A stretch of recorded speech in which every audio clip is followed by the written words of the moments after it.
Welcome, listeners, to another episode of the No Ego podcast. If you're listening in this season, you know that I'm taking a little bit of a crooked path to bring you people I find fascinating that can really help us both talk about what's happening in the workplace, give you some great tips on how to lead with both accountability and love and compassion and curiosity, but also to normalize how messy this life really is. And that even though life's messy, you can live happy. Like you can use your experiences through life as great reroutes and ways to evolve yourself. And so I knew the minute I met our guest today, Tim Davisson, that he would be perfect. We met at Workhuman. So if you haven't figured out that Workhuman is the conference to go to, if you're in HR or leadership, you need to get on that bus, because I look forward every year to the Workhuman conference. And you don't have to just be a client of Workhuman to go. Like, it's a premier conference. And I look forward, not because the presenters are amazing and the workshops like progressive and cutting edge and unbelievable, but because of the people I meet there. So after I presented, I'm going to present to you Tim. Tim came up to me, gave me the best hug ever. And from there, we just hit it off. We have a lot of commonalities, but Tim has a lot to teach the world. So welcome, Tim. I'm so glad that you came up after my presentation.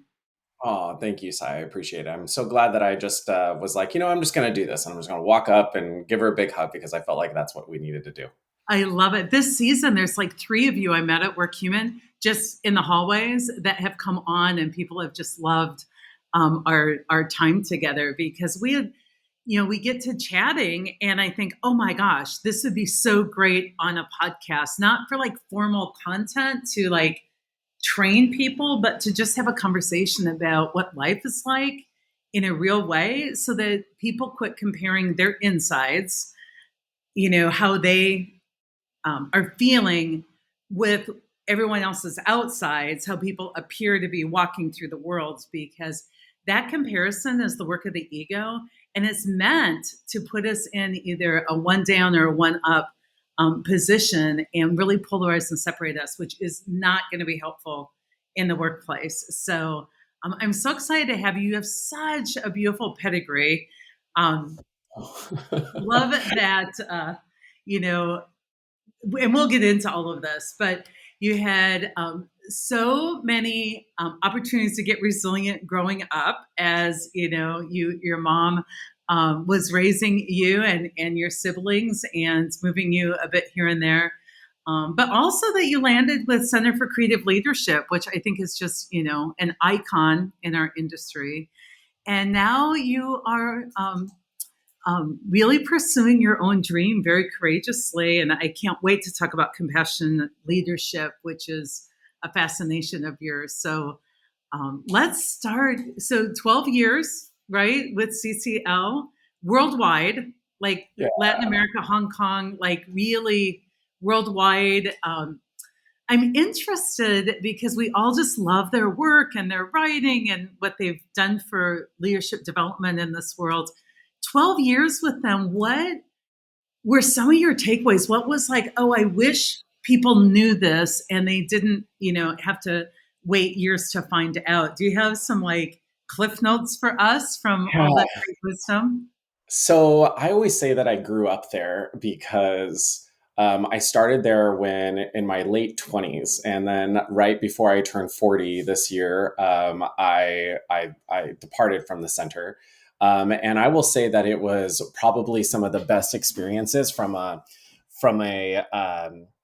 just like a career path and learning perspective. I kind of grew up there. I went from going from just working, I was working some crazy jobs trying to go through my master's degree, from like basically being a VIP bottle service guy to just helping like my friends grow their own businesses. And then I ended up, I was finishing up my master's degree, and my best friend Sean was taking an organizational development class, and he was looking at the cliff notes of his book, and he's like, "Oh, there's a company called the Center for Creative Leadership. Have you heard of this?" And I go, "I think I just interviewed with them this last week."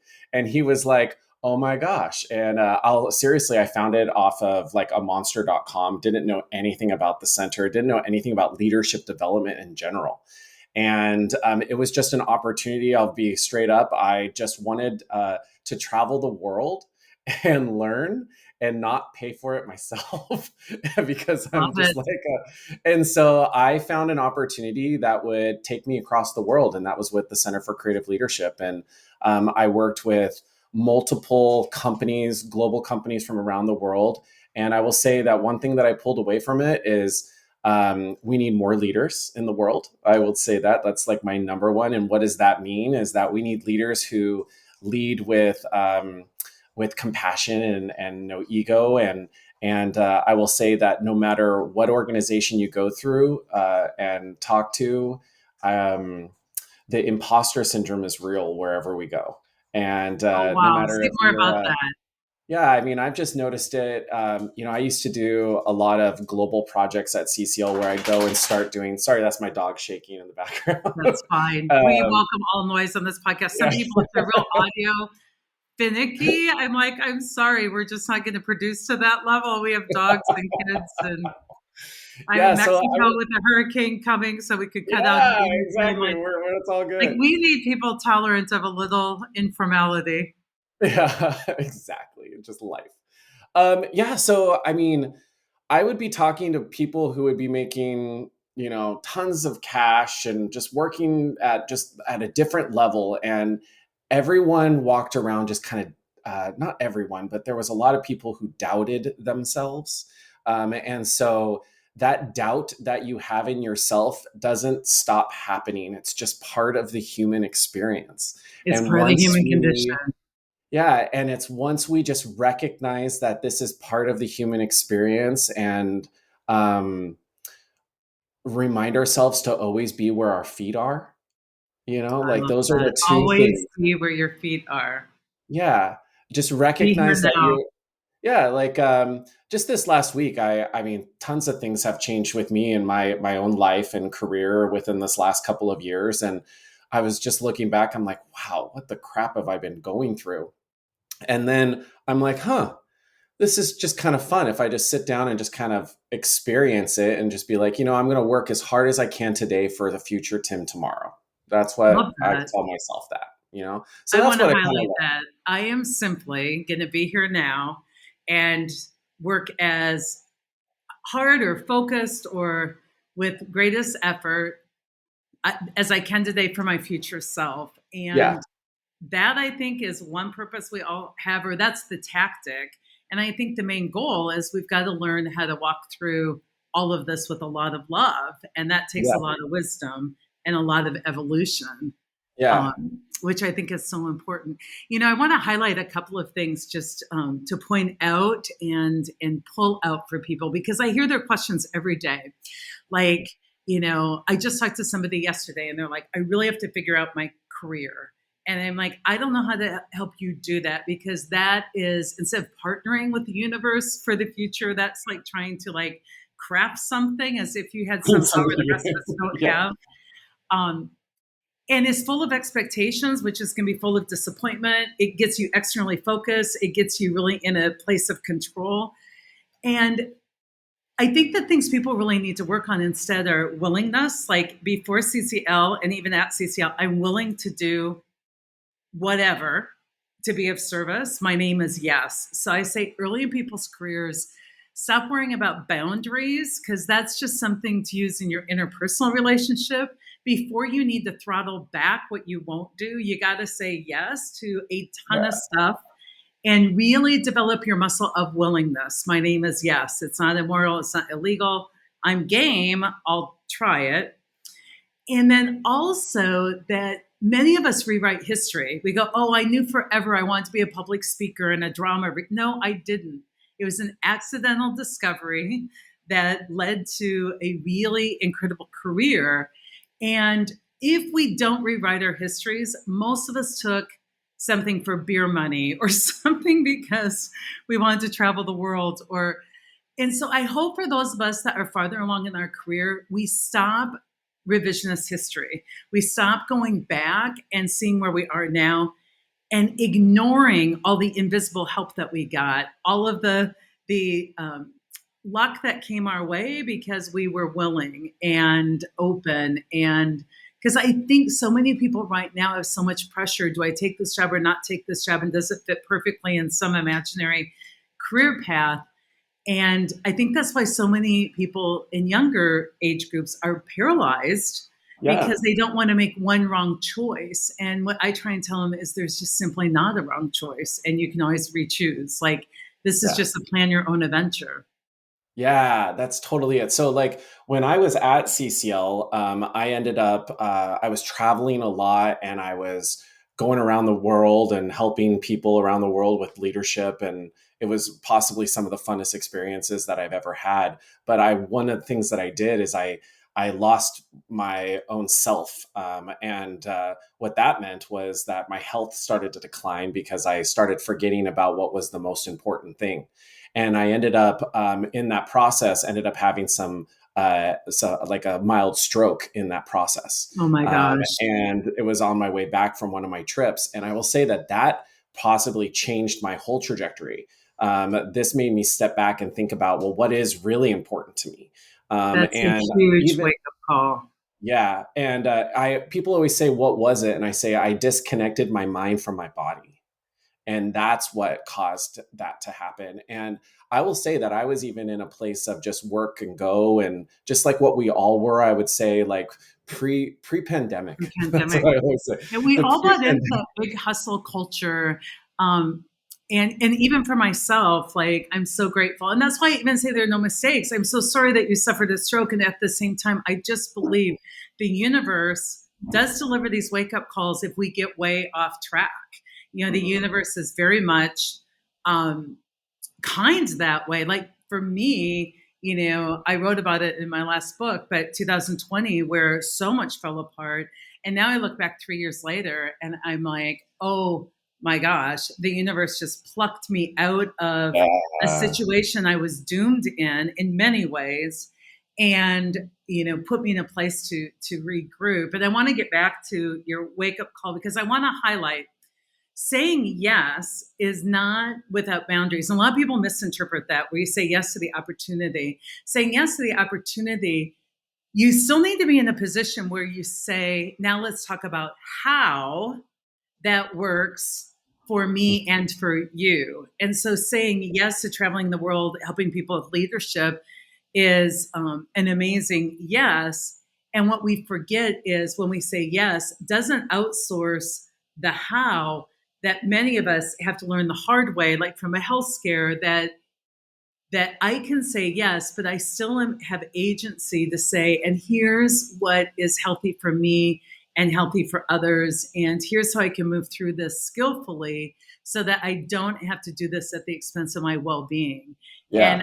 I think right now people are so polarized. They're like, I won't do that because it will affect my well being. And I like to ask people, like, how can you say yes in a way that supports your well-being? Those aren't Yeah. our only options, saying yes and giving up our health, or saying no and not you know, stepping into the world to try and with your effort make great changes.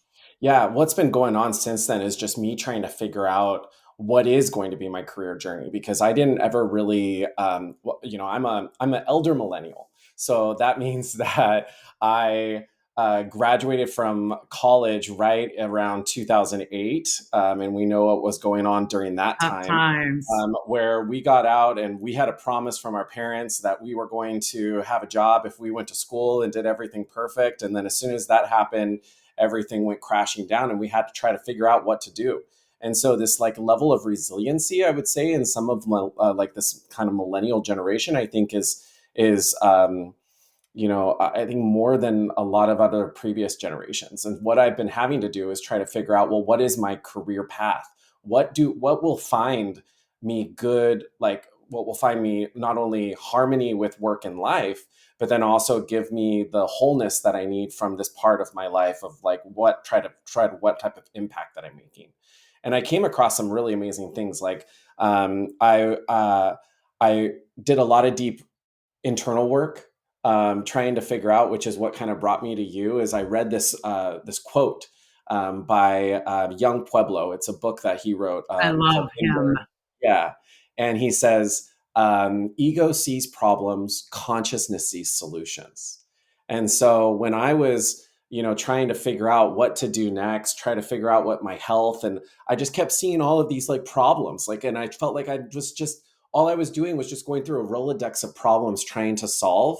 But when I had that mindset shift to be like, no, these aren't problems. This is just my ego coming out and saying, hey, this is your doubt. This is everything, like all those words that you're trying to like make into problems is just my ego. And once I've recognized that ego and be in a better place of consciousness. And so what I started to do is I started to explore, well, what is consciousness?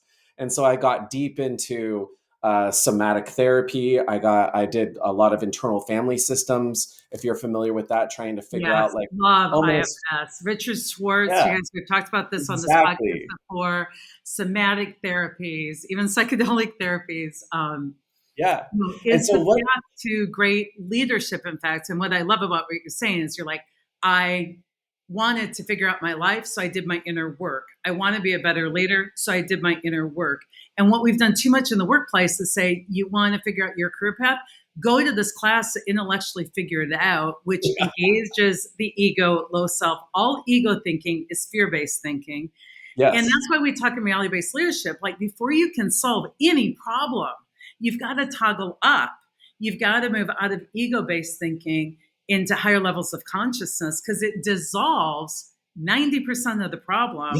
And what you're left with is solutions. So I just get so excited about what you're saying because so many people ask me, how do I improve my marriage? I'm like, do the inner work. Even in my last marriage, it's like, my partner was like, I really want this to work. And for 10 years, I'm like, do the inner work. Like, Hmm. we can't go work on the merit, like, do the inner work. Yeah. In even imposter syndrome, what we have a great knack for in leadership is we take a flavor of ego thinking, believing your own thinking, and we label it as a syndrome. Like, and we label it as a syndrome, like you have imposter syndrome. No, you're just believing your own thinking, and we always recommend questioning everything you think.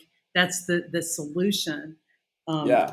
but I Well, one really part of, think we executives, we all separate our heads from our bodies, and yeah. our greatest source of information, a beautiful data point, is our heart and our bodies, and whether it be heart math, which is a great philosophy out there, whether it be Byron Katie's work to question your thinking, Richard Schwartz's work, internal family systems.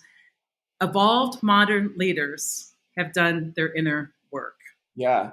So I did some deep trying to understand what was consciousness. So I used, because I grew up in a place that was kind of a beacon of leadership, and we talk about competencies a lot. And so I went and basically tried to find out, well, what are the competencies of consciousness? Oh, I love this. And Because so we're working right now on a book called The New Leadership Competencies, the yeah, competencies of a modern leader. So so the great and tell. so yeah, I mean it's six C's according to Schwartz. Yes. He talks about, we found when we're in self, we are calm and compassionate, which means that we have curiosity, clarity, confidence, creativity, courage, and connectedness. And when I read this, I was like, these are just leadership competencies. So you know what I did? I went and grabbed my FYI book or my Compass book off my shelf right I here. love it. And I literally just started being like, if I want to have a better behavior of consciousness, I need to practice curiosity, clarity, confidence. So I would pick one of my competencies. So say it was curiosity. And all I would do was walk around in my world and just being really curious of everything and talking to people and asking and being really humble. So I started practicing Sheen's like humble leadership and like, how do you ask questions? Me being a cisgender gay white man, going around and asking about curiosity could have a particular effect on other people. So I wanted to be able to figure out, how could I be curious and humble and have clarity and confidence, but also recognize my identity and who I am in the world, and then go around and try to practice these behaviors. And And I that's love what really struck curiosity me. because it immediately moves us out of ego. All the competencies you've named are the direct path out of ego. Self-reflection is one, but curiosity is I will suspend judgment, my Yes. quick, my quick judgment, and I will resist resolving my cognitive dissonance through this, short-term polarized, compartmentalized judgment.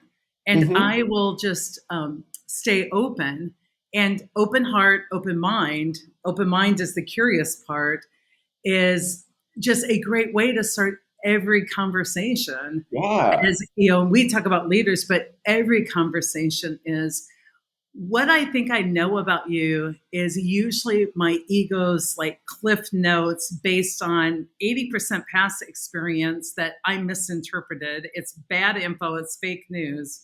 So if I want to get out of the stress, the fake news cycle, how can I meet this moment right now as if I've met you for the first time?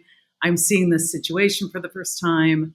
Um, and then get away from this mastery, like I know, into the mystery of I really know very little, and how do we move this forward?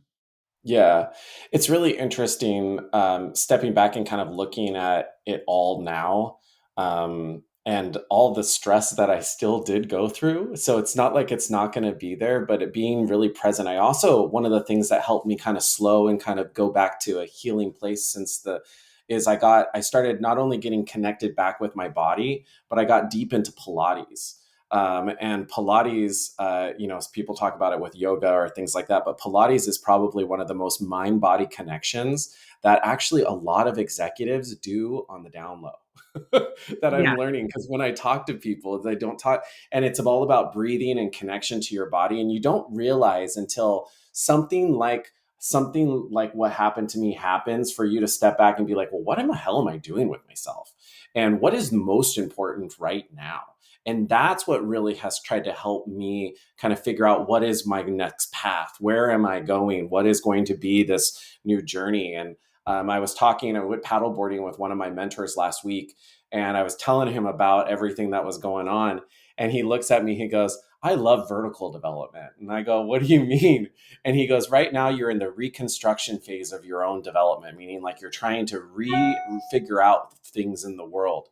And so I started researching a lot around vertical development. And I would say that is the biggest thing that I learned in leadership is around the difference between horizontal and vertical development. tell us more And about that. And I want to get back to yes, these competencies too, because that yeah, is way too good a topic to yeah. let on the table. But tell us about vertical development versus horizontal, because I don't know that a lot of people outside of our profession know about that. Yeah. So I think the easiest way, and what we as humans in this world are going through when we're dealing with these challenges with our career, we think about what do we need to know?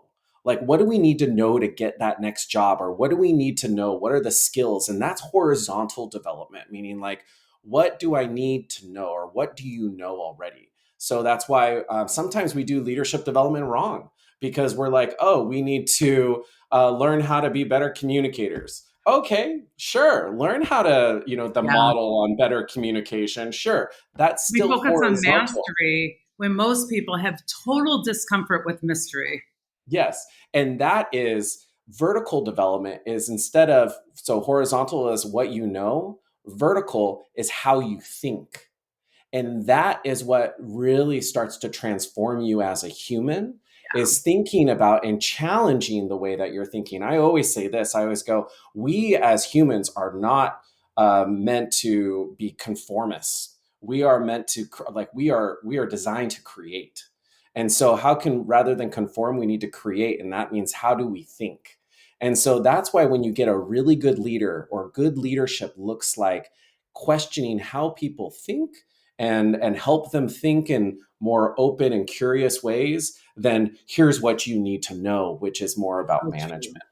And helping people really become even aware of how they currently think. Like I always said that I had two main jobs with folks is I had to help them understand how their mind works and help them understand how the world works. Because Yes. normally how we were raised to think about either one of those was not evidence based. It was not focused on creativity, because the basic of that is most people haven't even understood like how their current thinking is so limiting, or um, you know um, ill-serving of themselves. And even just starting with like, can you entertain that multiple things could be true at the same time? Yeah. And can you look at how you're catastrophizing? Because so many of us are being played by our ego, and we don't understand that. And when we say, and I love that humans are made to challenge, unfortunately, people hear that and they challenge the wrong external thing. They challenge authority, or they challenge control, or they challenge. And so it really becomes a battle of just intellect versus intellect. Like the challenge is just one upping, it's like an arms race. But if Yeah. we're challenging our own thinking and our own view of the world, and from that space can challenge our kind of group thinking, um, it's Yeah. different. It's not power based. It's creation based, Yeah. and creativity is one of the big C's.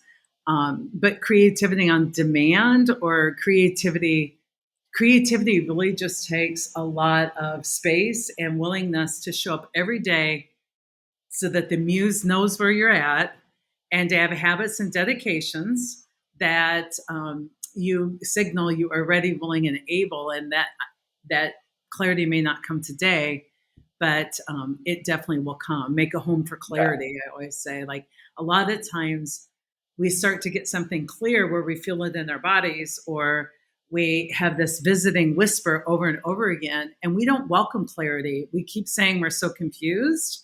And it's like, we don't welcome clarity. I ask people in my life who they are, and they have told me many times very clearly, but my fantasy or my thinking I could fix something, or my overfunctioning, ignored the clarity presented to see reality as it really is, Yeah. That which shows is up in so fascinating. organizations. That shows up in organizations in a lot of different ways too. That shows up in like what we call polarity thinking, which Yes, is instead of it has to be a this and or this or. So we think of like breathing as a polarity. We have to inhale and exhale. We have to do both. If we go through the world thinking in polarities, we can then find somewhat of a middle path. If this, how does this look like in an organization? You usually have um, your sales and your operations. They're always fighting with each other. And it's yeah, not because of the way that the organization, it's because these two systems are not supposed to necessarily function together in the most perfect way. And so we have to think about how do we find the and instead of the the and or. in that. So Hmm. true. And even like breathing, most people think I breathe out and in. But if you listen to like Alan Watts, he says that's true. You breathe out and in, but you also are breathed out and in, which takes the polarity away. Yeah. Because it's like, what I don't finish breathing out, my body will, and what I don't finish breathing in, my body will. And it's really a combo of me acting on my breath and me being breathed. And that's the metaphor for how to get in better play with the world. I want to go back to Pilates and other things. One of the key grounding techniques, super simple one that we teach people when they get triggered, or they feel like their thinking is starting to race, or they're reacting to a conversation, especially at work, is simply getting in touch with the back of your head, the back of your spine, the back of your tailbone, the back of your legs, like physically going, what does this feel like in my body? Hmm. And breathing in, but really focusing on feeling the backside of your body. Hmm. And what is important to me about that in Pilates is like, so often I'm using my head, or I'm using my neck, and it's like that whole focus gets to like get to the real back center and into your core and begin again. And it's night and day difference. And it Yeah. shows me every day in Pilates how hard life is when I'm doing it with my head and my neck and my arms and my legs, and how easy life is when I'm doing it with my core. Or it's your only as young as your back is. That's That's so what I true. say in Pilates. When You're it's only really as open interesting. as your hips are is Oh another. yeah, it's interesting that you say that. Not only about Pilates, but I think about like energy. And so when we have a coach told me this when I was trying to feel where, because I had to get in touch with my body and understand where emotions sit in my body. And so, like, when, say, something happens at work and you get almost like, there's a, like, almost your body goes through a shock syndrome. So you get like an email that's just, oh my God, it's going to be horrible. And so your body just reacts to it into a certain way. One of the things that I had to do, and a coach told me this, is she said, emotions are just energy in motion. And so I ask myself this, and this is where my ego then doesn't get pushed in and, thinks of whatever this email was as a problem, but this is just an emotion that is flowing through me right now. It's going to be gone. And where is it at? So I Unless can we stop the recognize. motion, I love this Yeah. analogy because it's going to be gone and we don't have to fear it unless we grab it and hold Yes. it. Yeah. And that's why I always say, that's another quote. So these are these little mantras I'm telling you all my little mantras that I I do. love these And mantras. My listeners will love these mantras. yeah. The other one is that I ask myself when I get that email or I get something, I'm like, is this a worry or is this just my mind trying to grab onto something?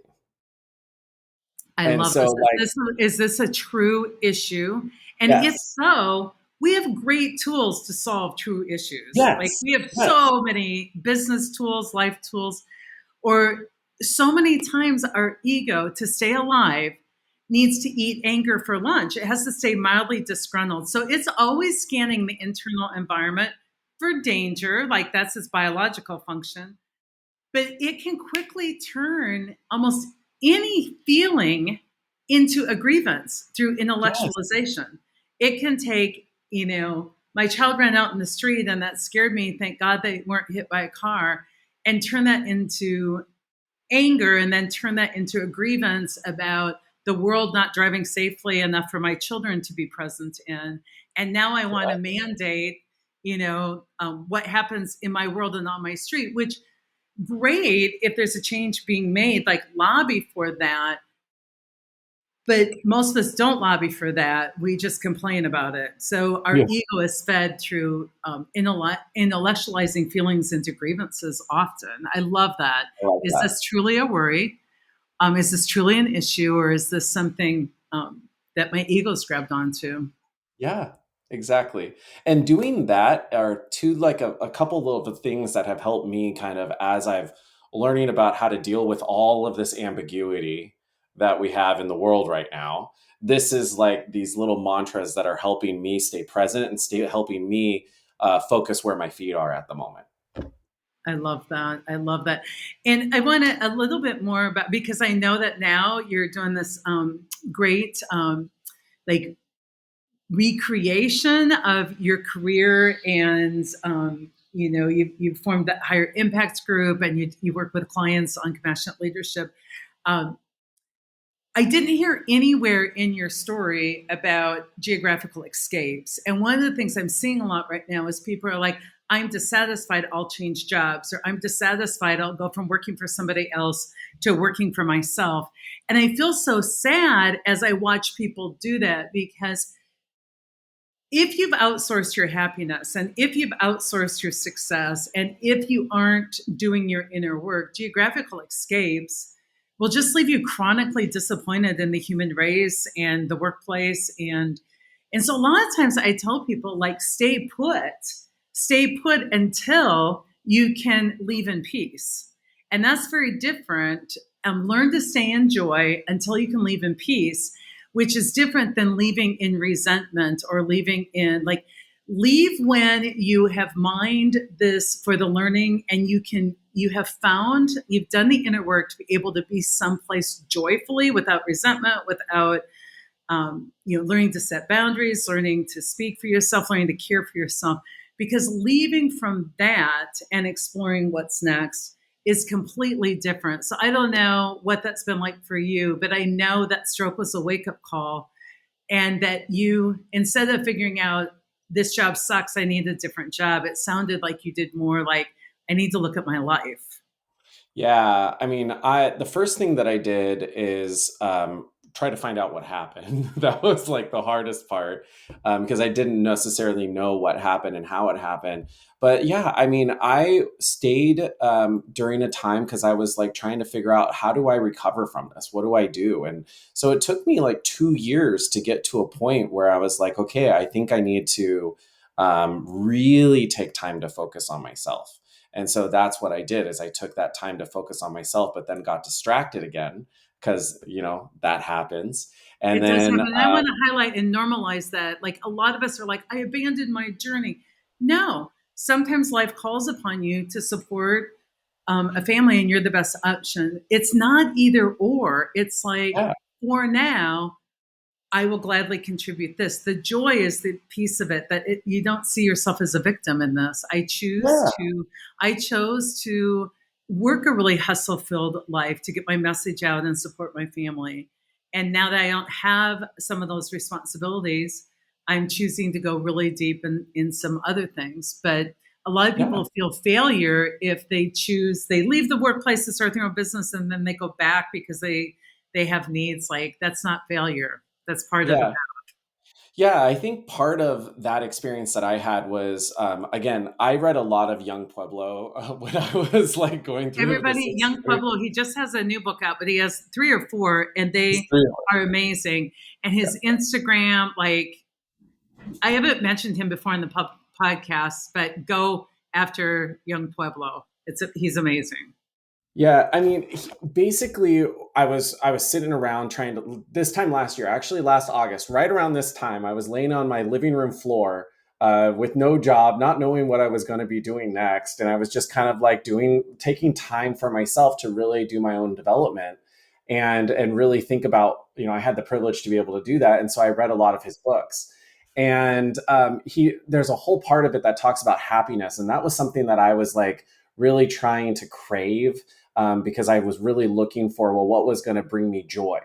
And I stopped chasing that because that is a attachment and an expectation, Yes. and that can just be a horror for my own ego. So what I decided to do is because I basically went through a career working at one of the top consulting companies, then left and went to a startup, grew that business, and then left again. And I was like, okay, well, I was chasing a title and chasing this dream of what I thought was going to make me happy. And really, it didn't. And so, what I started to have to almost rethink is that happiness is about truly supporting others in their own like endeavors and joy and things like that's where I'm finding happiness right now. And part of that passage says, well, what about yourself? Are you ever going to worry about it? Like, how do you know that you'll be met, like your needs will be met? And he kind of says to rethink that question. And it's about, has only focusing on your happiness really, or only focusing on your desires really brought you happiness? And so, no. And that's where I started to kind of have this mindset shift that I love really it. started to accelerate myself. As then I just started going out and just like you, going up, walking up and being like, I want to learn. I want to try to help support you. And because what I'm learning is, as we as humans, if we are going around and trying to help others and show love, because love is the communication that passes all different languages. And so if we go around showing love, that is supporting other people in their own happiness. We will find joy in that. And I will Absolutely. go to my grave saying that because I'm starting to learn it. I'm starting to see even the changes in myself. I'll tell you, Sai, I'm probably the healthiest I've been since I was in high school. I am, finding, and it's not, life isn't perfect, but, like you're finding happiness in the things that you can. And it's about trying to figure out how to support others in their happiness.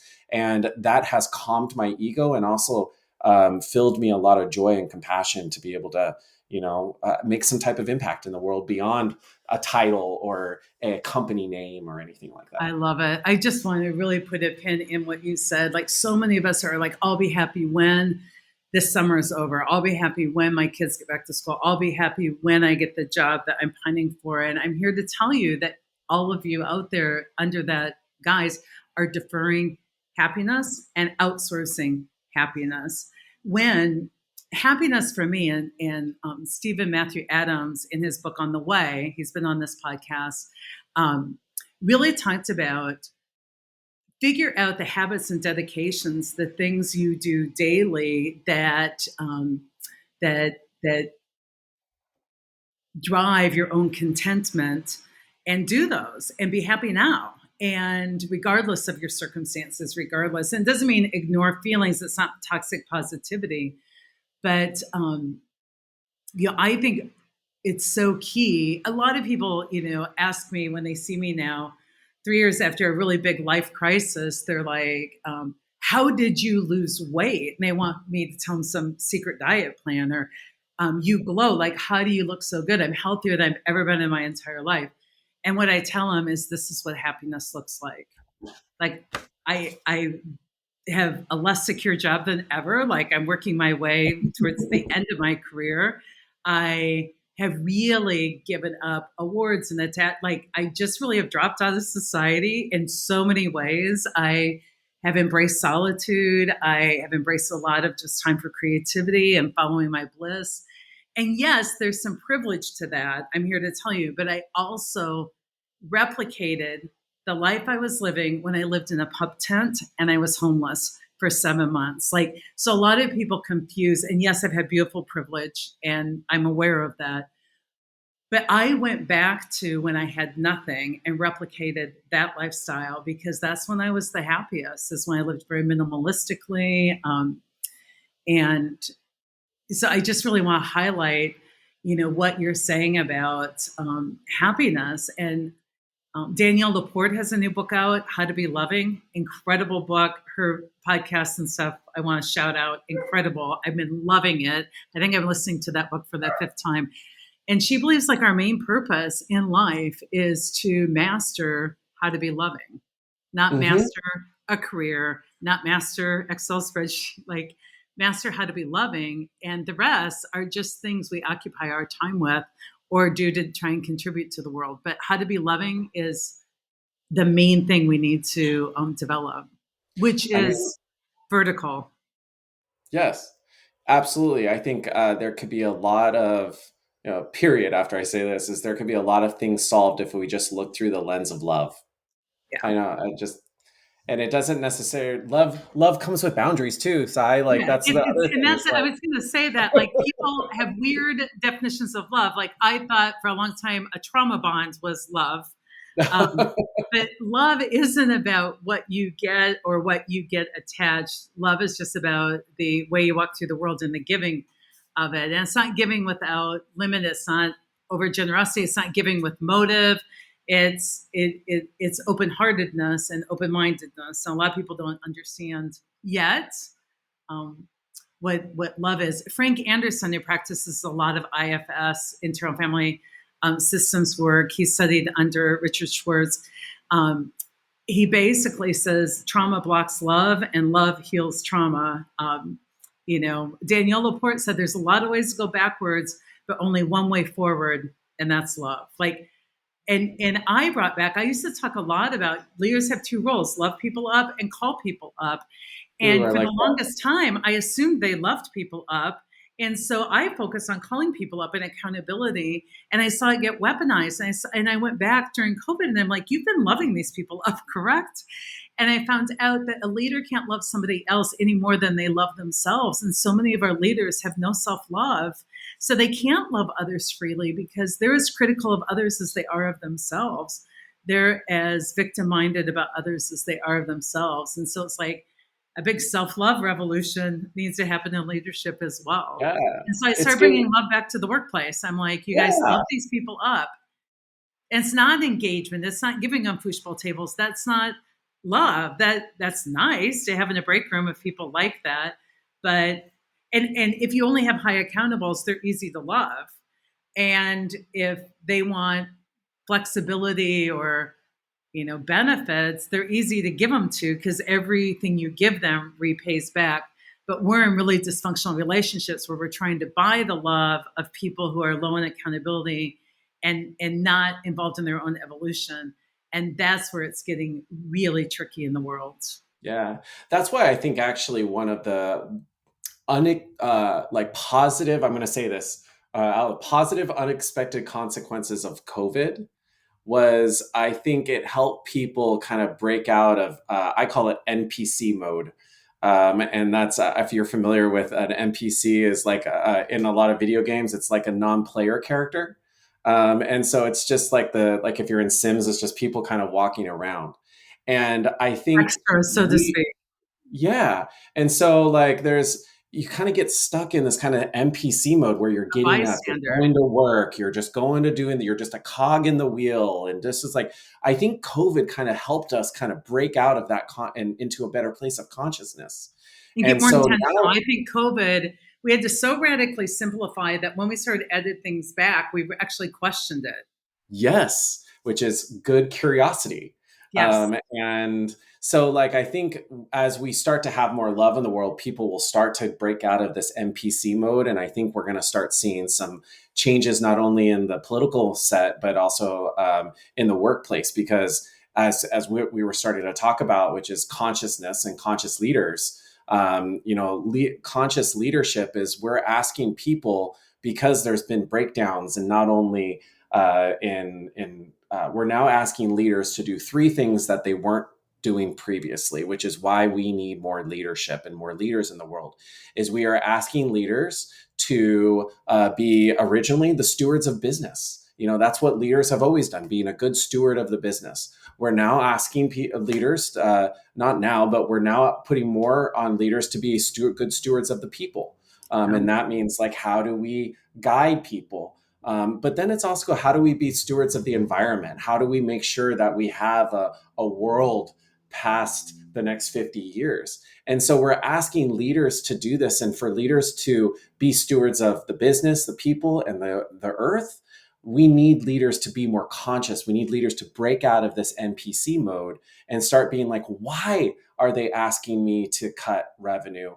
Why are they, or sorry, cut expenses? Why is this going back into the shareholders' pockets? Why are we doing that? We can still be good conscious leaders, but we also need to question things. And that's going to start helping people and start basically getting out of their own egos to be able to see more solutions with consciousness. It's a great summary. And I agree that it doesn't just go with the role of leader. And we do have some people questioning, but unfortunately, I think a lot of the times while they're questioning for personal preference. Like, why do I have to make a commute? And it's like, we need to use our questioning for what kind of workplace can we create together Yes. that meets all of these needs, to forego my preference, which is ego, to look at the potentiality. And Yeah. I absolutely agree that we really need to get focused on the modern competencies of modern leaders. And many people are well equipped to cut expenses and be, depending on how you define it, a decent steward of the business under the current accounting systems, which doesn't take in a lot of the intangible costs of decisions. Like, Mm-hmm. it's not sustainable capitalism. But people shy away from what they aren't skilled in. And to get skilled in being a good steward of people, you have to start with being a person, a human engaged in your own evolution. And to be a Mm-hmm. good steward of the world, you have got to really get out of whatever echo chamber you're in, and really experience the world. You and I have traveled extensively, and people are like, there's no climate change. And as you travel the world, you see where it affects people first, that they're closest to the poverty line. And where they used to make a minimal subsistence farming, it's a complete and utter desert with zero water. Like, we are highly shielded if you're not traveling and if you're in an echo chamber from what's kind of happening in the world. So I Yeah. love your take on that. I can foresee us talking a ton more about new leadership competencies. I look so forward to learning more about your research on that topic. And I know we're running out of time and we have so much to talk about, so maybe we'll continue this discussion. But how can people connect into your current thinking and connect into what you're musing about? And we've given them so many great kind of teasers here. Yeah, I mean, one of the things that trying to do right now is just like we were talking about, is how to support others in their happiness, and that's why I started my consulting company right after the pandemic, was because I have been given a privilege of working in an organization, having a network of really amazing leadership practitioners and professionals like yourself and others that I've connected with, and I am. Um, I'm trying to help those in my network to find solutions for their challenges and I love do it it. in the leadership development space. And so So you I'm do really, leadership development. Do you also do coaching too? Because I know I get asked, so many so people will ask me like, does he do coaching? yeah, I mean, I do coaching. I'm a certified coach, and I do all that stuff. But what is really my passion is helping organizations and peoples and individuals be connected to others that can help them heal. So what does Oh, I that love mean? that. Is that, like if I'm an HR, I'm a leadership development professional inside of an organization, and I am trying to deal with some challenges of a team. I am a great resource for an agnostic advice I on love what that. direction to take it, because for me it's not about selling it with a certain company or that. It's A about finding the right solution. It's solution. like you can really be a guide, a Yeah. trusted And guide. so that's what I want to do. I think that's going to be my path, is I'll help people be a guide I have all this leadership knowledge that I've gained over the last couple of years. Now, do I want to be a facilitator? I can do all that stuff, but that my favorite is designing and figuring out how to make the change and stuff I like love that. And that. so What a that's what shortage I'm is out doing there right now. too. Because Yeah. there's really not an agnostic. A lot of people, even myself, I'm like reality-based leadership's the answer, like connecting them to your great network. So, okay, Yeah. I love That's that. How do great. people find you? Yeah, you can reach out to me on my website, which is www.thehigherimpactgroup.com, or tim@leadhig.com. You can just reach out Perfect. to me that way. Tim, unfortunately, I need to wrap up. I am thrilled that you came on. What a beautiful, meaningful discussion. And I always have a bit of a call to action for people. And I think the call to action I have for them today is to explore something more somatic. And by what we mean by that is body focused. So if whether it's a weight workout that focuses me and my body, whether it's yoga, whether it is breathing exercises, whatever it is, I mean, just go to your Instagram and start changing your algorithm in the direction of somatic, and you'll be filled up with amazing experts, which is how I use Instagram. But that's really the assignment. I'm so glad that you came on. And I love where we're going in leadership. There's a lot of us out there thinking vertical, not horizontal development and evolution rather than concrete development. And I'm really excited for this new body of thought that I see out there connecting dots. I think it's just going to really become amazing things over the next few years. So thank you for coming on. Yeah, thank you so much, Sai. I really appreciate it.